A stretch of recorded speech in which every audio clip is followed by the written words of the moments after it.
Don't shake. Alright, hello everyone. I am back today with a quick show of my mini-b2b prototype chassis and body, and I'm going to show you where I am at the moment, and then I'll tell you what's my plan for this thing for the near future. So here is the chassis that I came up with. At the moment it is 3D printed in ABS. It seems to be working extremely well as is, and let me show you how it is designed. It's extremely simple. There is the upright in the front from the old Kyosho MA010, and it is the same as well as the Mini Q6, which is the same as the Turnigy TZ4, which is a Mini Q6. And there is aluminum versions of that. This is the plastic version because it's really cheap. It's mounted with a free-wheel on ball bearing in front. I have this kind of C-hub that's just actually a L shape mounted to the chassis with 2 screws with the space here for the wheel to go up and down through it, as you can see. I have a mount for a body post in the front. You can see that the steering angle is close to 45 degrees for left and for right. So I think this is pretty much as far as I can go if I want to keep some structural integrity over there. So I'll have to see if this is enough to manage drifting, but as far as the on-roads, this is really plenty enough to do super tight cornering. I have a very narrow track, and this drives really well on a narrow track, so it's going to do better on a regular track. Then those 2 screws are mounting the servo. I have 1 slot here that works as a servo mount as well as a battery support here. The other one is here. The servo is not attached to it with screws, it is just the tolerances makes the servo squeeze in between, and it's held. It can't move as well because it is held by the chassis here, and it's held at the back over there, and then the plate on the top squeezes down. And temporarily I have a 3D printed link here for the servo. I'm going to use aluminum turnbuckles later on. And then there is this Velcro strap, and the battery mounts here. This is a Mini Q style battery, so it's something like 53 times 15 or something like that. I'll try to check and post the battery dimensions.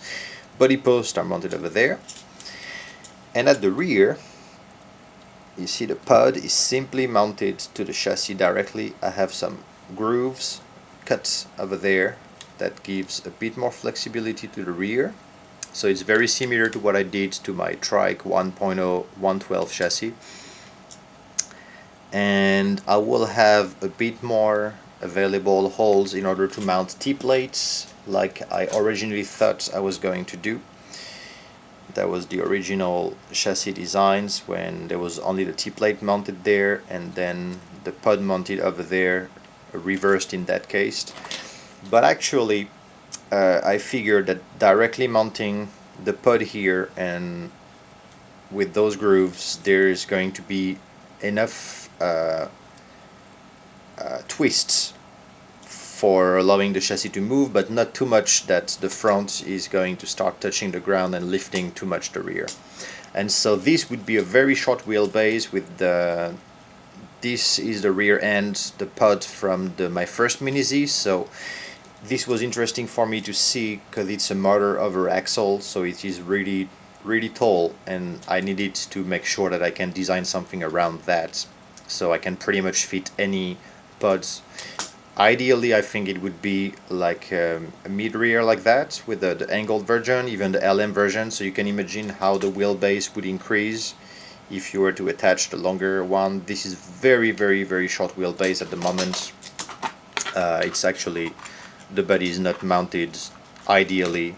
It doesn't matter too much when you're driving in because you can't see, but you see the front wheel is very recessed because this is very short wheelbase. But The proof of concept, the pod fits inside the body, and you see the rear wheel is where it's supposed to be. Now ideally this would be more in the front and this would be sticking out more at the rear. There is no pre-cut lines or pre-set lines anywhere on the body, so you can cut the rear end absolutely how you like. I see mine have a cut here as well to allow the pods to stick out. And so my goal with this chassis is going to be to do 2 different versions.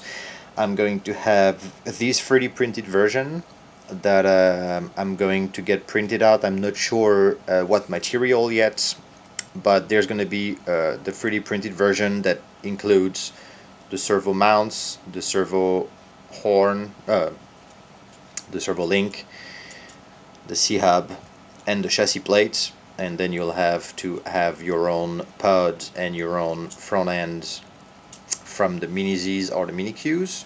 And I'm working now on the carbon version, which is going to be a 1.5 mm plate, similar design to that. First is going to be 3D printed C-hub and servo mounts and aluminum turnbuckles for the servo link, and I'm going to be working on the cost for aluminum C-hubs. I don't think I'm going to do aluminum servo mounts because this is really plenty enough for what it is. And so that's about it for the chassis. Now you can see the body. I done the first paint. That's my first formed body so far. I've 3D printed the little helmets. I've redone the same livery that I have on my 112 B2B for the Trike 1.0. So I'm really happy with this body. It came out really nice. It's pretty good size for the mini-Z. It's longer and narrower than my 112 version, and it looks really good on the track. So my next step is going to be to build the track at home, and I'm going to shoot some videos of this thing driving so you guys can get an idea of what it looks like on the roads. Alright, so that's first quick view at my mini-b2b and the B2B buddy, and I'll be back with more updates on that soon. See you, bye bye.